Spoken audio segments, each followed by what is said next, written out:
Tere hea kuulaja! Sa oled kuulamas Speakly podcasti ning täna ootab meid ees vestlus Eva-Maria Kangroga. Lisaks sellele, et Eva-Maria on üks tõeliselt inspireeriv inimene, on ta psühholoogia doktor, koolitaja, tehes koolitusi näiteks Äripäeva Akadeemias ning ettevõtja. Ja kõigi nende põnevate asjadega, millega Eva-Maria seotud on, saad sa tutvust teha siitsamast video alt kirjeldusest, kus on kirjas, kus Eva-Maria on tegemas oma järgmiseid koolitusi, mis põnevate ettevõtmistega ta seotud on ja ma soovitan sul sellega kindlasti tutvust teha.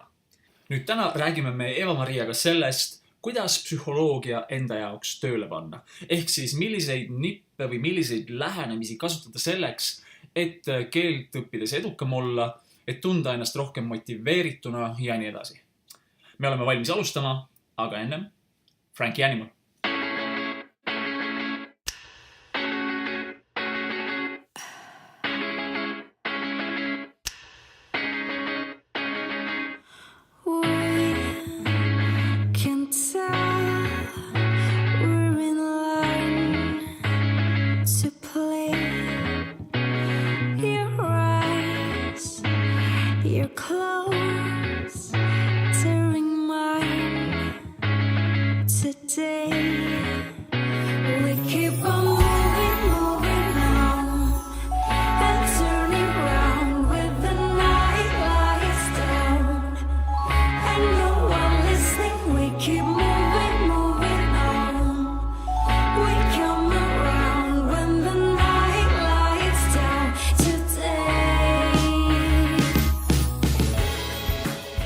Täna me sukeldume psühholoogia ja teaduse maailma pea ees, et aru saada, kuidas, või mis aru saada. See on ammu juba aru saadud, kuidas inimene töötab ja mis nuppe on vajutada selleks, et kuidas oma motivatsioon tööle panna ja kuidas psühholoogiat enda kasuks kasutada ära. Või ei ole nii? Tervist. No palju on teada. Ja palju on sellist, mille kohta öeldakse, et me just nüüd avastasime, aga tegelikult 100 aastat tagasi räägiti sellest samast natuke teiste sõnadega. Aga küll on, mida praegu järjest avastatakse, on mehhanisme, et miks midagi just niimoodi töötab, toimib inimese peas. Et tänu uutele tehnoloogiatele ja arenenud teadusele, mida on võimalik vaadata siis inimese aiu rohkem sisse. Et siis meil on nagu inimesed, meil on kogu see süsteem, mis põhimõtteliselt igas sekundis teeb keha ja mälu ja kõik muu teeb põhimõtteliselt mingi 3 triljonit protsessi 1 sekundis. Ja siis see on nagu Ferrari, mida me ei kasuta põhimõtteliselt, eks ole? No ma ei tea, kas niimoodi saab öelda, et me ei kasuta. Ma arvan, et aju töötab oma sellisel optimaalsel võimsusel kogu aeg, et on selline vahva müüt, et me kasutame oma aju potentsiaalist mingisugused 10% ja 20%. No kus me teame, mis see 100 siis on. Et siis me peaks ju teadma seda. Et pigem on aju kogu aeg töös, et me kasutame, aga me saame teadlikult suunata seda, kuidas, millised osi oma vahel kasulikumad tööle panna ja koostööd tegema panna ajus. Seda küll. Lihtsalt mõtteid muutes nagu, et muudad seda, kuidas sa mõtled ja siis kõik hakkab paremini. Tegelikult kõik käib seoste kaudu ajus, et me saame muuta need mustreid, me saame luua uusi närviühendusi ja seda aju teeb kogu aeg. Ja selles õppimine seisnebki,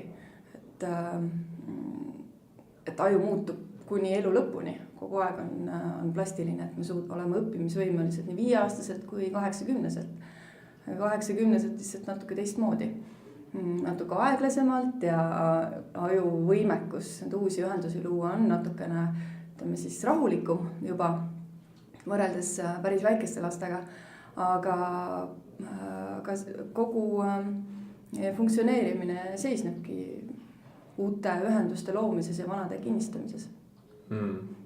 Minult küsitakse kogu aeg, et ma koolitan ka ja siis inimesed küsivad. Põhimõtteliselt ma näen nende näoste peal, nad tahavad leida nagu vabandust sellele, et sotsiaalselt ei ole tegelikult nagu ootust, et ma peaksin mingit keelt õppima ja siis nad tegelikult leiavad nende peas juba vabandusi, et nagu, et mida ma võiksin nagu järgmisena nagu välja mõelda, et ma ei peaks seda siiski tegema. Näiteks prantsuse keelt õppima, kui mu, ma ei tea, tütre mees on prantslane, eks ole.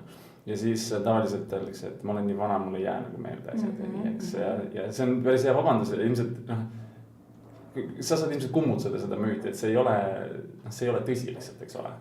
No muidugi ei ole päriselt tõsi, et kuigi tõsi, õppimine võib olla keerulisem või raskem, et meil ei jää asjad automaatselt nii kergesti meelde oma elu teises pooles, kui nad jäävad meie elu esimeses pooles. Et lapsed haaravad kuidagi moodi iseenesest ja need seosed neil lihtsalt tekivad. Aga kui me saame küpsemaks, siis meil on teised relvad, me saame suunata teadlikult rohkem tähelepanu, et need seosed tekitada. Aga muidugi inimesed punnivad vastu, sellepärast, et me oleme olemuselt ikkagi konservatiivsed. Me tahame hoida kinni sellest, mida me juba teame ja oskame ja mida me oleme elus selgeks saanud. Et igasugune uus asi on natuke hirmutav ja igasugusena tundmatu on ajule ebamugav. Pigem väldime seda. Me tahame ikkagi funktsioneerida sellel autopiloodil, millega me harjunud olema. Sest siin kuskil on ju see mingi põhiolemuses on mingi mootor, mis ütleb nagu, et minu põhiülesanne on lihtsalt sind elus hoida nagu, eks ole. Et ülesanne ei ole see, et sa oskaksid nagu veel 10 keelt ja või et põhifunktsioon on see, et ma lihtsalt ole nagu seal rahulikult, ma lihtsalt annan endast parima, et sa oleksid elus. Ja, et ma käitun selliselt, mis on kõige suurem tõenäosus ellu jääda, just nimelt, et ära riski ilma asjata, et ära topi oma pead tundmatusse. Aga samal ajal on aju ka uudishimulik, samal ajal me tahame avastada, samal ajal me tahame saada rohkem. Me tahame, et meie aju on tegelikult hästi uudishimulik ja see on meid hoidnud evolutsioonis kogu aeg arengus ja selles mõttes, et see on täpselt see sama tung, ja see on see nupp, millele vajutades meil on just võimalik areneda ja edasi liikuda. Et see on hästi täpselt samavõrra loomulik kui meie see konservatiivne pool. Ja kui me seda teame, siis on võimalik need 2 poolt oma vahel hästi tööle panna. Nii, sa ütlesid mingid nupud, mingid salapärased nupud asuvad kuskil, eks ole. Mina tavaliselt, kui ma koolitan, siis ma näitan, et need asuvad siin vasaku käe peal. Ilmselt iga inimese jaoks, kes kuskil tahab, räägib nendest nuppudest, mis siis neil asuvad. Kuskil need nupud peavad asuma. Et mis need salapärased nupud on? Meil on inimene, praegu kuulajad ka nad õpivad. Selles mõttes, et kui nad juba õpivad Speakliga, nad on teinud väga suure sammu juba õiges suunas. Nad võiksid veel kuidagi ennast aidata. Mingisugused salapärased nupud sisse vajutada kuidagi, et enda mälu tööle panna või kuidagi niimoodi, et asjad hakkaksid liikuma rohkem iseenesest. Nagu me eesti keelt õppisime oma vanematelt või paljud inimesed on kogenud, mida vaatasid telekat, näiteks saksa keelt. Mina vaatasin lapsena saksa keele, siis et multikaid hakkasin paari kuuga aru saama sellest. Lihtsalt iseenesest automaatselt. Väga paljudel inimestel töötab see nii ja samas näiteks minul ei ole see kunagi niimoodi töötanud. Ma olen olnud jällegi sellises ütleme siis infoväljas, kus mul on soome keel olnud hästi kättesaadav. Titast peale tegelikult ja mulle pole kunagi soome keel niimoodi külge hakanud, et minu mälumehhanism on natuke teistsugune, et selline kuulamise nagu meetod ei tööta. Aga sa küsis nuppude kohta, et see põhiline võti siin on see, et me tegelikult ju hoiab tegevuses ja uudishimulikuna positiivne prognoos. Et me ei taha hästi katsetada midagi, kui me juba ette teame, et see ei õnnestu või siis meil on piisavalt põhjust karta, et me ei saa hakkama. Et siis on palju väiksem tõenäosus, et ma tahaks seda asja proovida. Kuigi tõsi on inimesi, kes hoolimata sellest, et prognoos on kehv, kiusta lähevad ja proovivad ära ja saavad teada, et tegelikult nii hull ei olnudki. Või hoopis oli palju ägedam ja selles mõttes avastamist oli palju. Aga ütleme keskelt läbi on inimene ikkagi tegutsemisvalmis siis, kui tal on nagu selles mõttes selline sisemine prognoos optimistlik. Ja see hoiab meid tegevuses. Ja nüüd ongi siin see nupp, et kui me suudame enda jaoks kesuguse uue tegevuse panna võimalikult sellisesse kasutoovasse võtmesse, siis me oleme seda palju suurema tõenäosusega valmis proovima. Keeleõppega täpselt samamoodi. kui ma näen, et selle uue oskuse kallale minemisest ja proovimisest võiks olla mulle nagu reaalselt abi. Sa oled õnnelikum või saad rohkem raha või siis ükskõik mis on ju. Või siis mul on kuidagi pidi lihtsam hakkama saada, et see on mulle niisugune tööriist, tänu millele hakkavad mul uksed avanema. Või siis ma tean, et mingisugune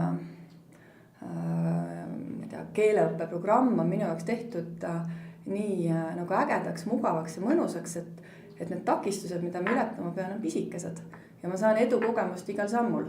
Et siis see hoiabki motivatsiooni üleval ja minu jaoks seda prognoosi positiivsena. Kui takistused on liiga suured, mida me ületama pean hakkama, siis paljud inimesed tõstavad käed enne üles, kui nad proovima hakkavad. Ja sa ütlesid, millest see on hästi suur võti nagu, et tekitada siuke reaalsusega side ära, eks ole, et kui me võtame kaks inimest, üks inimene on niimoodi, et räägib 25 keelt, eks. Seda on siuksed inimesed iseenesest tulevad ja räägib 25 keelt, aga kasutab igapäevaselt näiteks ainult 2, või siis on teine inimene, kes räägibki 2 keelt ja kasutab igapäevaselt 2, eks. Siis minu jaoks on see teine inimene, kes räägib 2 ja oskabki 2. Nii palju nagu mõistlikum. Lihtsalt sellepärast, et ta nagu, see on nagu vajaduspõhine, see ongi, ma vastan sellele, mis mul on tarvis. Et ma tegin, Jan Uuspõlluga tegin saadet, siis Jan just rääkis Kerliga koos nii lahedalt, et nad põhimõtteliselt tegid niimoodi, et nad panid paika etenduse Soome. Ja siis Jan ütles Kerlile, aga ma ei räägi soome keelt. ja siis Kerli. Et siis sa oled vastu nurka. Nurka surutud ja pole muud. Et hakkad rääkima, et mis siin nii keeruline on, siis kui naaberrahvas ja nii edasi. Ja siis hakkaski ja tegi etendusi. Et päris võimas, nagu mis ilmselt üks või võib-olla mitu nendest nuppudest lähevadki automaatselt sisse siis, kui sa ja muud ei jää üle, jah just, et see on ka selles mõttes ka võib olla nagu see, et sa oled sellises olukorras, et võta või jäta, et selles mõttes, et kaotada on niivõrd palju rohkem kui võita, et kus sul selles mõttes seda dilemmat enam tekkida ei saagi, et see on nagu ainus võimalus, mida teha. Vaat siin on mingid sellised lood sellest, et inimesed on kuskil põhjanabal, on ju, ma ei tea, kas nad on välja mõeldud lood, ma ei ole uurinud seda, aga inimesed on kuskil põhjanabal ja siis lennuk läks katki umbes, ei lähe käima ja siis parandavad seal lennukit näiteks ja siis äkki selja taha ilmub jääkaru näiteks, eks ole. Ja siis sa vaatad selja taha ja see esimene emotsioon, mis sul on põhimõtteliselt, see ei olegi mõte, vaid see on mingisugune sisemine impulss, et sa hüppad reaalselt lennuki tiiba peale, mis on 3 meetrit. Sellepärast, et siis hakkavad tööle mingid teised asjad, mis on võib-olla selle Ferrari, mis sul on olemas. Võimekus. No see mehhanism on lihtsalt see, et see mõte ikka käib läbi peast ja lihtsalt me seda mõtet ei registreeri ära, kuna see käib automaatselt ja nii kiiresti. Et ikkagi annab sellele karule tõlgenduse meie aju ja siis vallandab nii võimas keemiline reaktsioon ajus, mis mobiliseerib kõik sinu jõuvarud ja selles mõttes neid lugusid on ju palju, kuidas inimesel šokiseisus vallanduvad sellised jõuvarud, kus haprad naisterahvad tõstavad autosid ja nii edasi, et inimene on selles mõttes korraks võimeline väga paljuks. Just see märksõna on korraks, eks ole, et see ilmselt sellises šokiseisundis on mingisugust keelt. No me lihtsalt sureks ära, me selles mõttes, et kui me peaks kogu aeg selles mõttes et seda Ferrarit töös hoidma, et siis lihtsalt me kütus kuluks hästi kiiresti ära. Nii kiiresti pole seda kuskilt juurde võtta. Ilmselt iga inimese nagu motivatsioon töötab. Sa ütlesid ka, et sinul ei töötanud seda, et sa vaatasid multikaid Soome. Ma arvan, et siin ei ole küsimus nii väga motivatsioonis, kuivõrd nendes erinevates modaalsustes, mida me kasutame selleks, et asju meelde jätta. Nagu õpistiil põhimõtteliselt.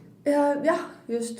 Et üldiselt on ju teada see, et mida rohkem erinevaid nagu tajumodaalsuse me haarame, seda paremini asjad meelde jäävad, et ainult vaatamisest on, et see on juba suur asi, aga kui sellele vaatamisele lisandub kuulmine, kui sellele lisandub ka ise ütlemine, kui sellele lisandub ka läbi kirjutamine, siis on suurem tõenäosus, et asjad jäävad meelde. Ilmselt inimestel nagu üldse psühholoogia töötab ka teistmoodi. Ma mõtlesin eelmisete saadet tehes, mõtlesin selle peale, kuidas, mis mind tööle paneb nagu inimesena. Nii naljaks on see, et me oleme nagu rakutasandil kõik nii sarnased. See on nagu äärmiselt sarnased. Ja mitte ainult inimesed, vaid kogu universum on väga sarnane oma vahel. Ja siis nagu lihtsalt põhimootorid, kuidas psühholoogia, mis paneb meid tööle, tunduvad niivõrd erinevad. Ma ei tea seda tegelikult täpselt. Näiteks minu puhul, kui ma mõtlen sellele, mis mind kõige rohkem paneb tööle, siis minus on mingisugune selline kood, et kui mulle öelda näiteks, et sa ei saa sellega hakkama, siis ma lihtsalt lendan põhimõtteliselt läbi sellest nagu finišijoonest, eks. Et see on selline meie psühholoogiline immuunsüsteem, mis vaidleb vastu sellele, et ei saa. Et see on hästi võimas mehhanism ja ütleb, et saab küll. Ja see hoiab meil seda prognoosi positiivsena isegi siis, kui võib-olla objektiivsed asjaolud räägivad meile vastu või siis eriti siis, kui keegi teine ütleb, et sa ei saa. Automaatselt nagu tervel inimesel nagu vallandub see selline vastupanu või opositsioon. Ja on ka teistsuguseid inimesi, et on ka selles mõttes võimalik endas välja kujundada õpitud abitus, et eriti kui keegi teine aitab öelda, et sa oled nõrguke ja saamatu, siis juba tõstad käed üles. Aga tavaliselt hoiab meid ikkagi see sisemine põlemine nagu minekus ja töös. Ja see on mitte ainult välise sekkumise puhul nii, vaid isegi siis, kui me ise ütleme, keelame endal midagi teha, kui me keelame või käsime, siis aju õhti peale harja punaseks ütleb, et vot ei. Et me pigem ei taha alluda keeldudele, käskudele, me tahame alluda meelitustele ja hüvedele ja positiivsele sellisele suunamisele.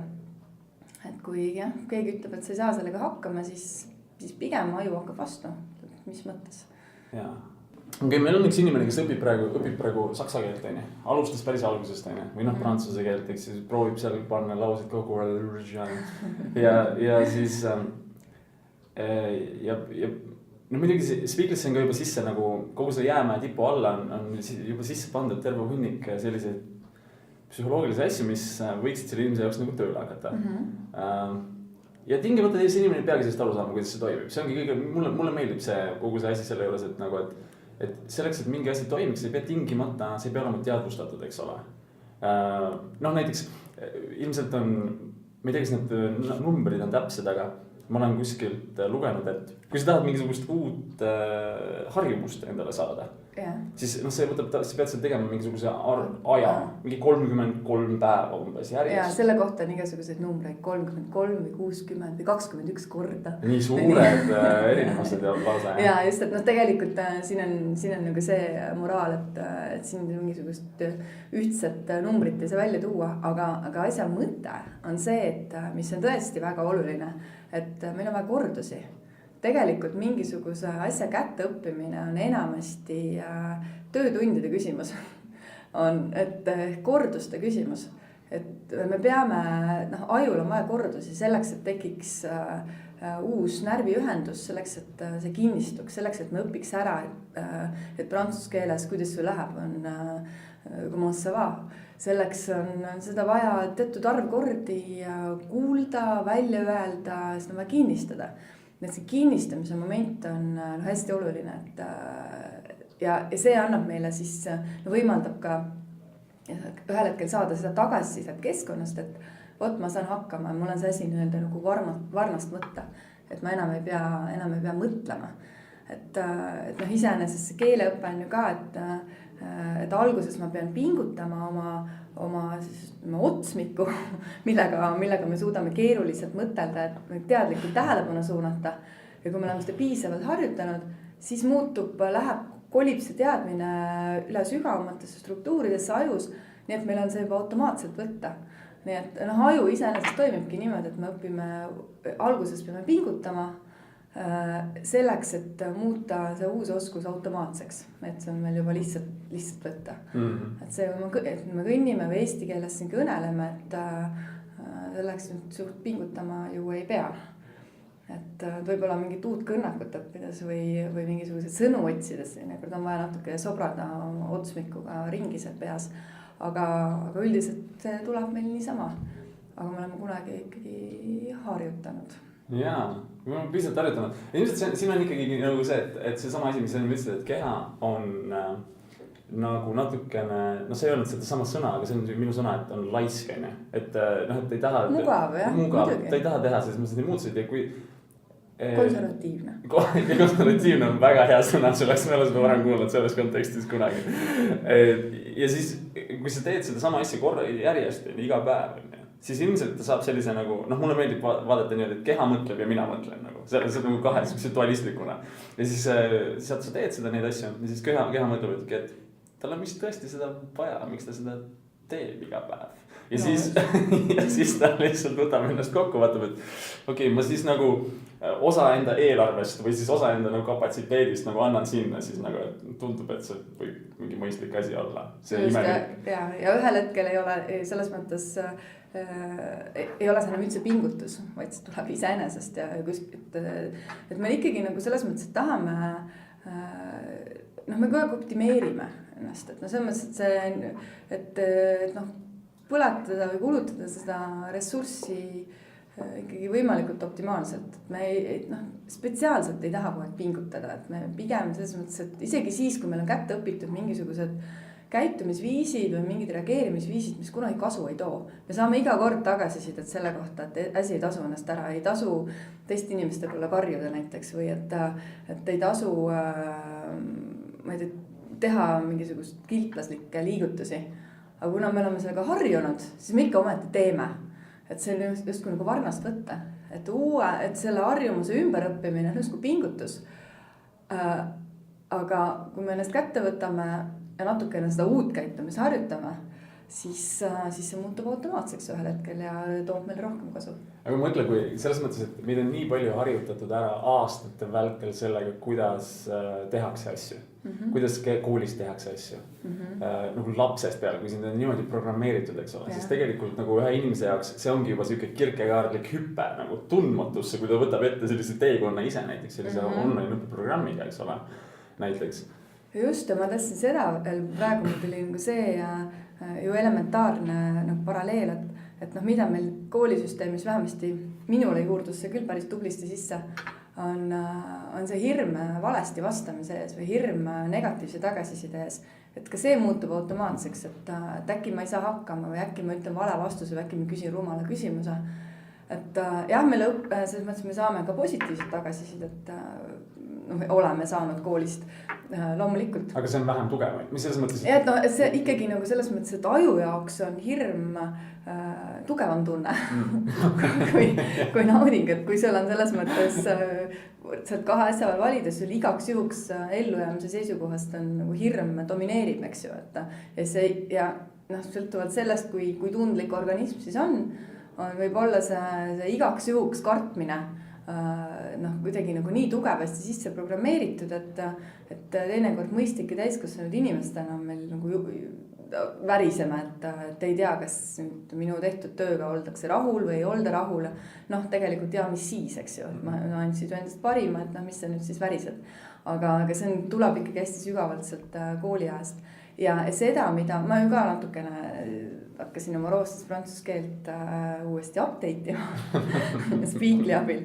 Ja seal, mis on hästi kenasti on sees positiivse tagasistemehhanism, et mis väga hästi julgustab ja selles mõttes nagu annab sulle kogu aeg seda nii-öelda kinnitust, et sa oled õigel teel.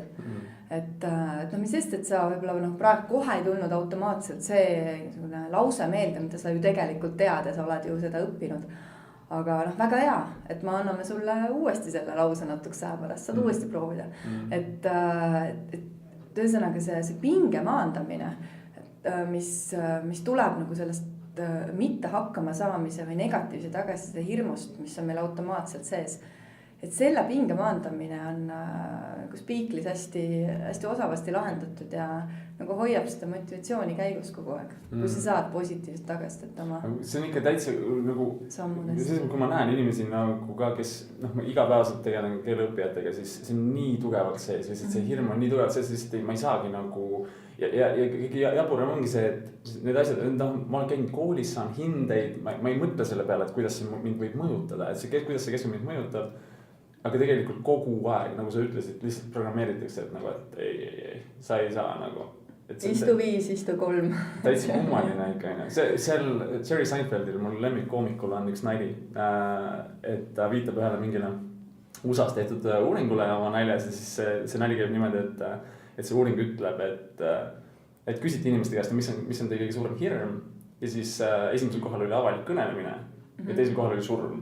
Avalik esinemine. Seega inimene oleks pigem surnud, kui räägiks teiste ees nagu avalikus kohas, eks ole. Seega see näitab, kuidas see kood on nagu üles ehitatud.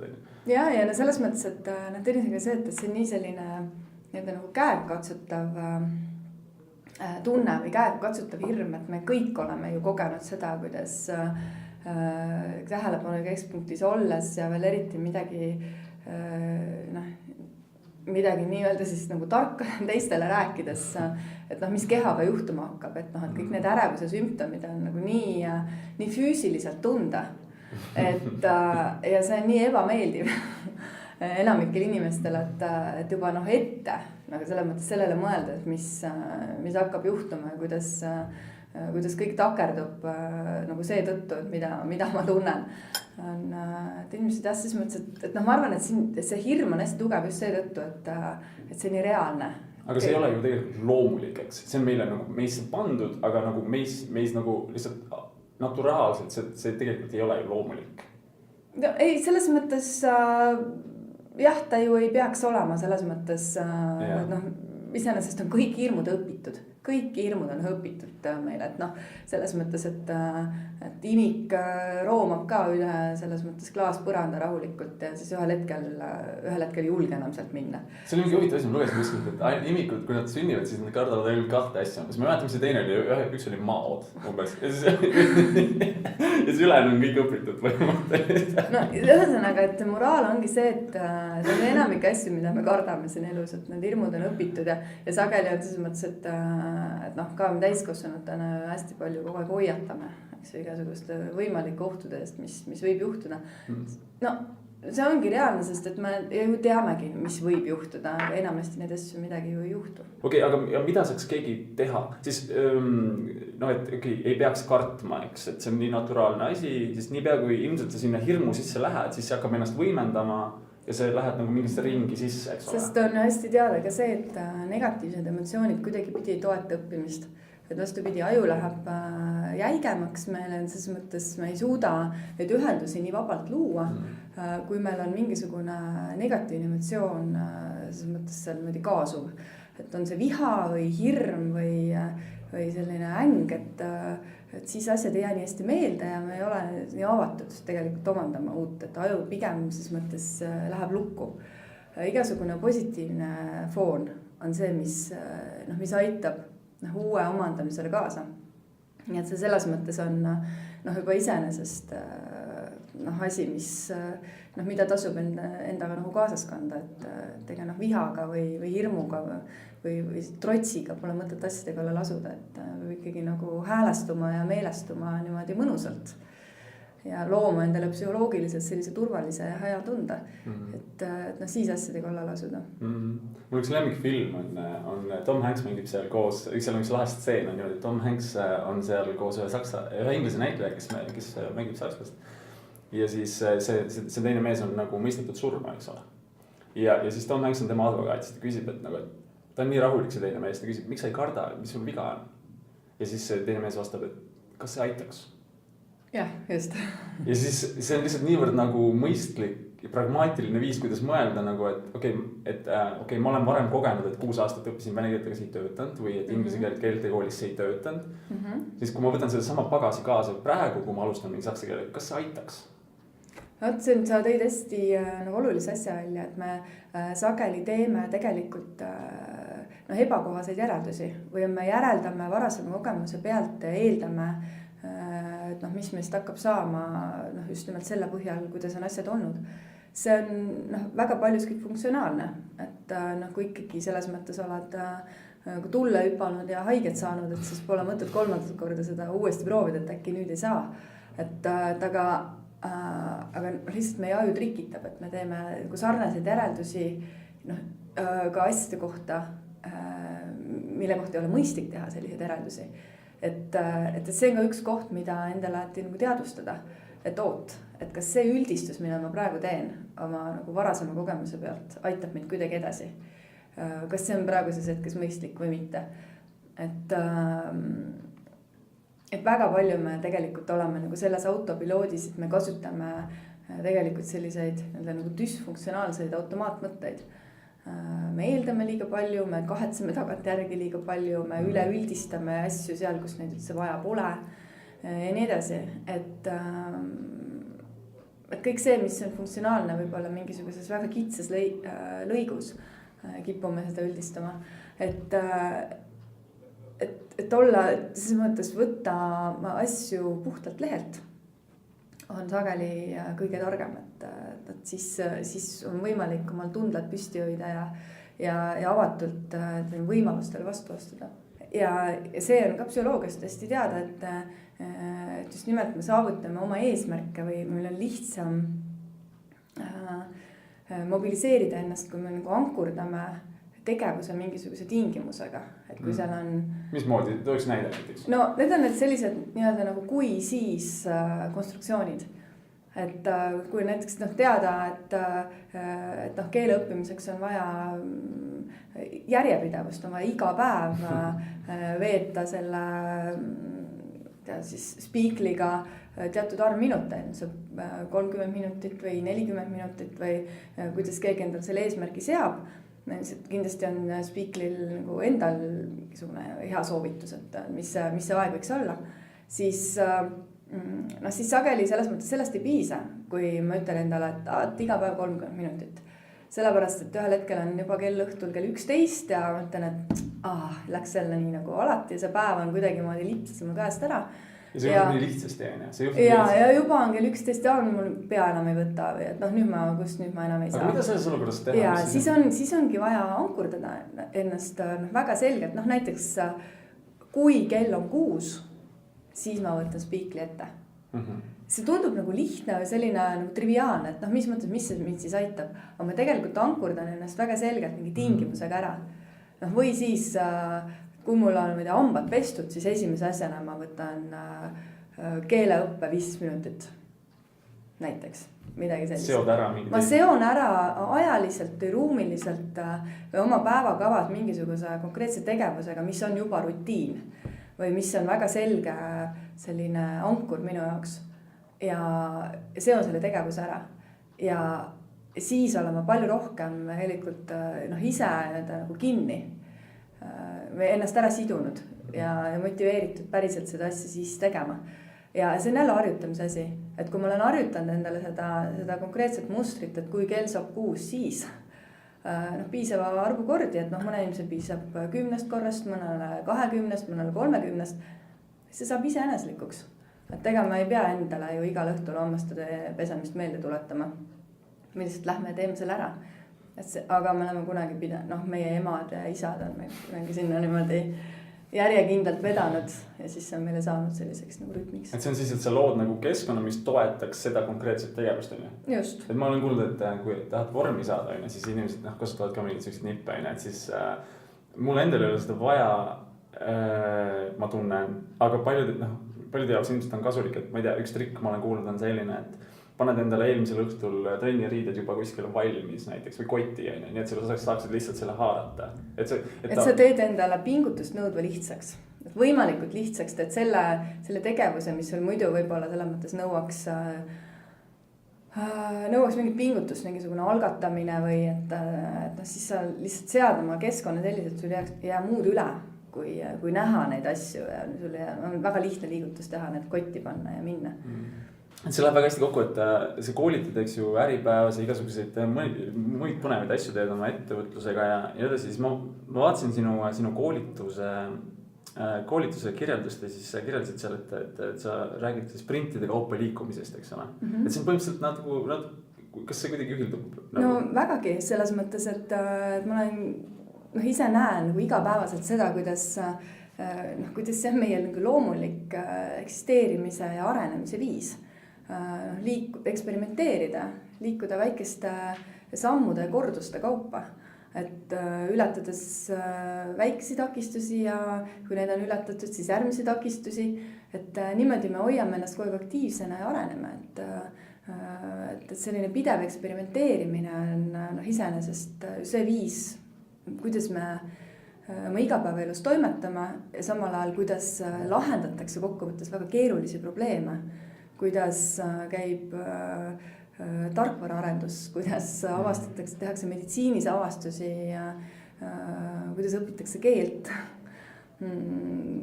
kuidas luuakse, hoitakse suhteid. See on nagu agiilne siis protsessi juhtimine. Täpselt. Et niimoodi spiraalselt me liigumegi ja me niimoodi olemegi seotud. Elu algusest peale me õpime katse-eksituse meetodil tegelikult.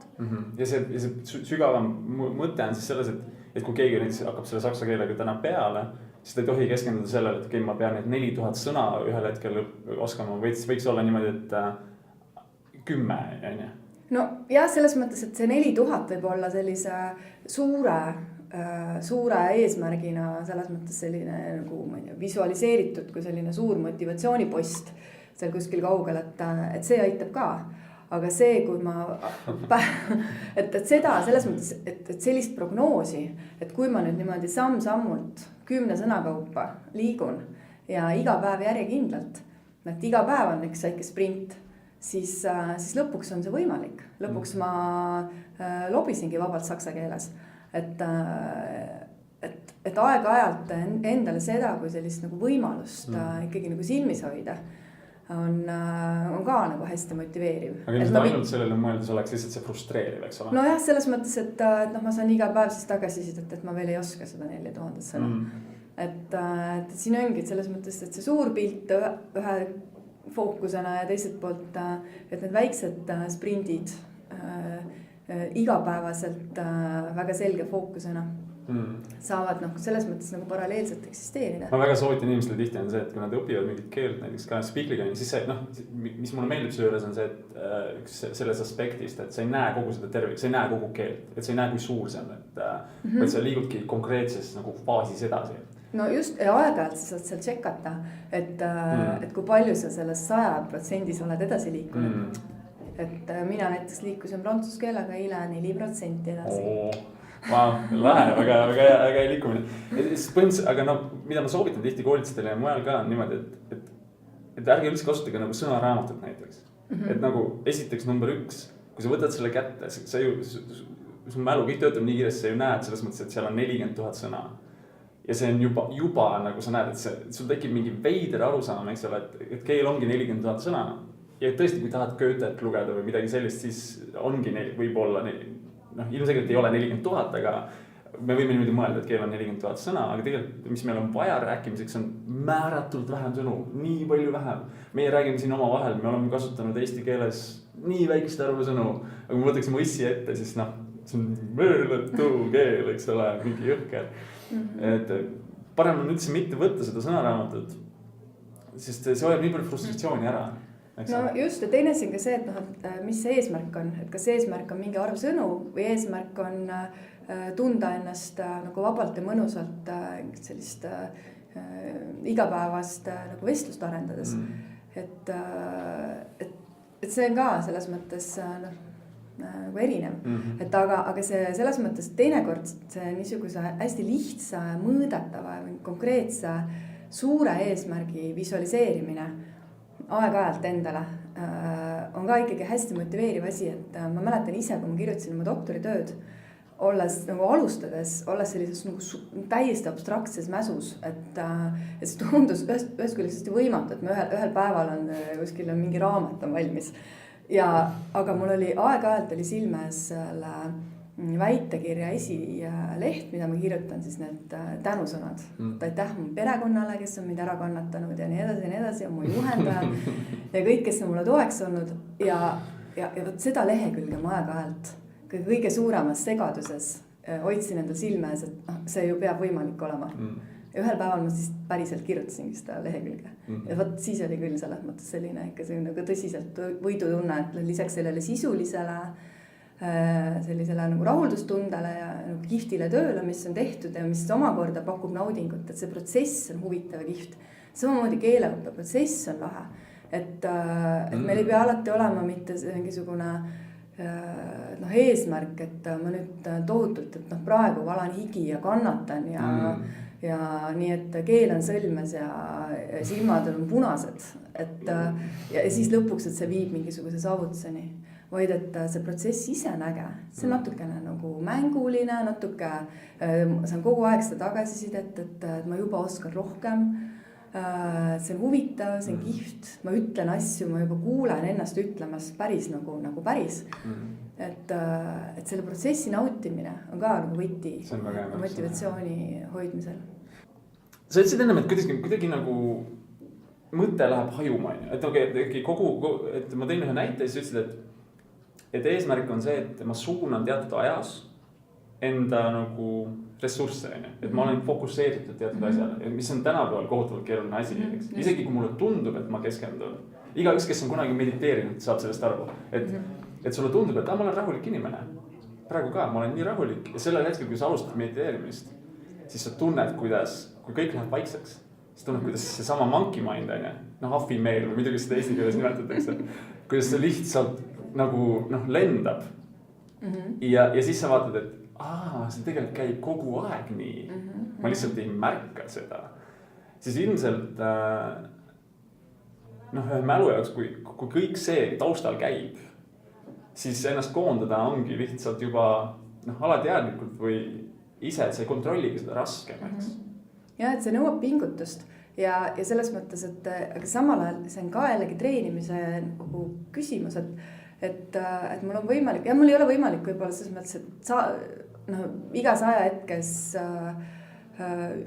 kõiki stiimuleid päris niimoodi ignoreerida. Aga ikkagi mul on võimalik treenida otsustama, millele ma tähelepanu suunan. Ja mul on võimalik treenida ennast otsustama, et millel on tähelepanu ja mis on fooniks. Ja ma tean omast käest, et ma ise olen oma loomult hästi selline kärsitu ja tundlik. Ma jube kergesti lasen sisse endal kõik, mis tuleb. Nii kui kuskil käib prõks, nii mu pea pöördub. Et selles mõttes mina olen õppinud nagu looma endal seda keskkonda, et milles olekski vähe ärrita. Et kui mul on vaja süveneda, siis ma isoleerun võimalikult nendest välistest ärritajatest ja ma soovitan ka seda teistele inimestele, et kui teil on päriselt näiteks nüüd on see otsus, et ma nüüd pool tundi keskendun nüüd sellele oma keeleõppimisele, et siis elimineeri oma keskkonnast kõik võimalikud segajad. Pane selles mõttes arvuti ära, sul on lahti ainult see äpp, milles sa õpid, või siis ainult arvuti ja telefon on teises toas, mitte hääletu peal enda kõrval, vaid teises toas ära ja sa selles mõttes ka viid kurssi teised inimesed, kes võivad võib-olla sisse hüpata ja segada, et palun, et see nüüd see minu aeg ja ruum. Me kõik nagu tunneme ennast piisavalt hästi, et osata endale ausalt näkku vaadata, et kas meil segajad on minu jaoks segajad või ei ole segajad. Sest et näiteks mina olen ka tõepoolest selline inimene, et juba puhtalt teleka vilkuv ekraan on piisav stiimul selleks, et ma ei saa piisavalt keskenduda. Et samal ajal on inimesi, kellel on selles mõttes lihtsalt objekt nagu iga teine lihtsalt toas, neid ei häiri üldse. Aga üldiselt on niimoodi, et isegi siis, kui me ei teadvusta, et meil kõrvalised stiimulid võivad häirida, isegi siis nad häirivad. Et me peame, selles mõttes, see on ka jällegi oskus või võib-olla natuke teistmoodi nagu lähenemine ise endale, et kuidas olla aus iseendaga ja õppida märkama, mis mind tegelikult iga natukese aja tagant nagu tähelepanu kõrvale juhib. Et jah, et me aju tegelikult on selle koha pealt küll nagu väga primitiivne ja lihtne. Et ta on tundlik kõigele uuele. Ja aju mõttes uus on igasugune suvaline stiimul, mis kuskilt kõrvalt tuleb. Ja ilmselt saab siin ka kasutada mingisuguseid selliseid väliseid stiimuleid, mis on lihtsalt nagu näiteks maitsed on ju. Et see lihtsalt töötab, et nagu kehale meeldivad igasugused head asjad, mis on nagu toit näiteks, eks ole. Et siis kui ma õpin, et mingid lahedad uuringud on niimoodi, et kui võtame koolitunni, mis on 45 minutit, siis suure osa inimeste jaoks, kes seal on, nad on taaskord näiteks visuaalkinesteetilise õpistiiliga, siis nad esimesed 15 minutit on efektiivsed, sest nad said ennem liikuda või eelnes mingi nali või mingisugune selline maitse või midagi muud. Ja siis pärast 15 minutit kukub lihtsalt mälu vastuvõtlikkust meeletult, sest et ei järgnenud nalja, emotsiooni, maitset või meeldivat lõhna või midagi muud säärest. Seega lihtsalt olekski iga 15 minutit näha, kui sa tegutsed Speakly ka või ükskõik õpid igapäevaselt, võtad mingisuguse mõnusa maitse endale sinna kõrvale ja teed selle protsessi enda jaoks nagu siis heaks. Mis tähendabki seda, et aju on aktiivne, kui tal on selline positiivne foon. Midagi vahepeal nagu tuletab meelde, et elu on mõnus. Et siis sul on. Sest ma ise esin gümnaasiumis prantsuse lütseumis ja tegelikult minule andis prantsuse keelt Lauri Leesi. Ja ma ei tea, kas tema tegi seda selles mõttes nagu teadlikult, küllap tegi. Aga tal oli ka hästi nagu suurepärane oskus nagu hoida tähelepanu üleval selliste ootamatute meeldivate stiimulitega, et tal oli alati kaasas tunnis terve hulk mingisugused erinevaid premeerimisvahendeid, et olid erinevad parfüümid, mida ta siis, et kui keegi seal esitas luuletuse hästi, siis tal oli võimalus siis seda parfüümi endale peale niimoodi natuke sutsu lasta. Siis olid ja selles mõttes sellised ikkagi nagu sellised, mingid maiustusi ja asju ja et täpselt seesama, et see nagu see tund oli nagu hästi selline dünaamiline, et nagu täis erinevaid selliseid nagu siis sellised premeerimis nagu võimalusi, et see hoidis see hoidis tähelepanu üleval, et need ei olnud ainult parfüümipudelid, aga muulgas saime me üsna varakult, üsna hästi harituks erinevatest peenete parfüümide teemal. Väga hea. See on tõesti õpistiilidega väga otseselt seotud, väga äge, et Lauri niimoodi tegi. Nüüd kõik need kuulajad, kes praegu kuulavad, mõtlevad endamisi, et mul ikkagi ei ole keele vaista, eks ole. Siis meie nagu ekspertidena ilmselt võime nagu kinnitada, et seda suures osas ei eksisteeri. Et see on ilmselt öeldakse nagu peas kinni, eks ole. Et see on lihtsalt sisse õpitud oskus arvata seda. No seda ka jah, sest me kõik ju räägime midagi. Just, et me ometi oleme selle keele, vähemasti selle keele, mida me praegu räägime ju omandanud. Et selle mõttes, et kui ikkagi vaistu üldse poleks, siis ei tuleks A-d ega O-d. See on päris hea näide sellest, et igaüks, kes mõtleb praegu, kas tal ei ole keele vaistu, mõelge, kas te eesti keeles rääkimisega saate hakkama. No jah, just. Et aga selge see, et inimesed on erinevalt, omandavad erineva kiirusega, inimesed on erinevad õpistiilid ja erinevad siis tehnikad, ka mälutehnikad, mida siis kasutatakse. Ja siis selles mõttes ongi nii, et osad inimesed kuidagi pidi omandavad kiiremini ja kergemini kui teised. Et sealt ei saa nagu üle ega ümber, aga kõigil on võimalik ükskõik mis vanuses omandada keelt. Mitte võib-olla selles mõttes täpselt samamoodi kui seal, ma ei tea, igal teisel inimesel, aga võimalik on see siiski. Et kõik on kinni ühelt poolt motivatsioonis ehk tahtes ja teiselt poolt ainult motivatsioonist ka ei piisa. Et on vaja nagu õiget taktikat, kuidas edasi liikuda. Et selline samm-sammuline väikeste ampsude kaupa liikumine, kus sa saad tagasisidet oma edenemise kohta. Eks siis oligi see sama sprindi asi, eks ole, paned endale igapäevaselt teatud aja, lood keskkonna, mis oleks mõnus, proovid vaadata, et see protsess ise on meeldiv minu jaoks, et ümbritsen ennast heade asjadega. ja siis... ja just sa saad nagu piisava arvu kordusi selleks, et seal uus oskus nii-öelda omanduks. Ja siis mingil hetkel muutub see loomulikuks põhimõtteliselt, on ju, et see on siin sees. No väga hea.